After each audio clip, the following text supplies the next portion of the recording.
Psychologists agree. There's one personality trait that can destroy even the most promising relationship. And the worst part? Most people don't recognize it until it's too late. At first, it might seem harmless. Sometimes it even looks like love or care. But in reality, it's a silent killer of connection. What is it? Stay with me until the end.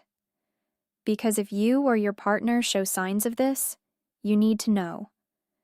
This could be the reason your past relationships failed, or the warning sign that could save your current one. The trait is control. And no, we're not talking about obvious dominance or toxic behavior. This is about the subtle, everyday kind of control that often hides behind good intentions. For example, you feel like you have to explain where you are and who you're with. Your partner gets upset when you want to do something alone. They criticize your choices, your friends, your clothes. Just trying to help. They expect instant replies and get cold or angry if you don't respond fast enough. This kind of control is often disguised as, "I'm just worried about you. I care too much. I just want what's best for us." But the truth is, it's a lack of trust. And a relationship without trust, it can't survive. Psychologists emphasize this one thing. Every healthy relationship needs space. Control takes that space away. It suffocates. It creates a power imbalance. One person becomes the watcher, and the other, the watched. Over time, this leads to frustration, emotional withdrawal, secrecy, because it's easier to hide than explain, and in some cases, even cheating as a way to escape. But here's what's even deeper. Control often comes from fear of abandonment.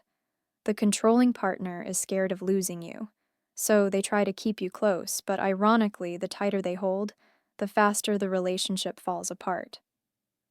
Not sure if this is happening in your relationship?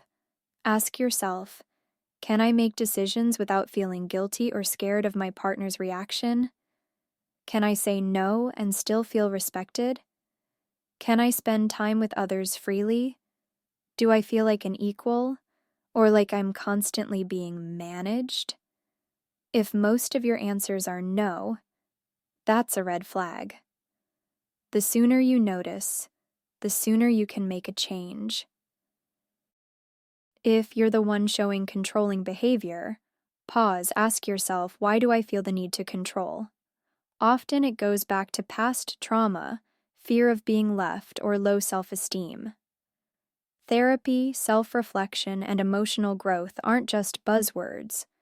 They're the real tools that can help you build better, stronger relationships. If your partner is the controlling one, have an honest, calm conversation. Share how their behavior makes you feel. Set clear boundaries. Then observe. Do things actually change? Because love without respect or freedom isn't really love at all. Control is not care. It's not protection. It's fear disguised as love. You deserve a relationship where you can be yourself, freely. Where trust replaces control and respect goes both ways. If this video opened your eyes, even a little, give it a thumbs up, subscribe to Decode Love, and tap the bell to stay updated. Because real love begins with awareness. And awareness? That's the first step to true connection.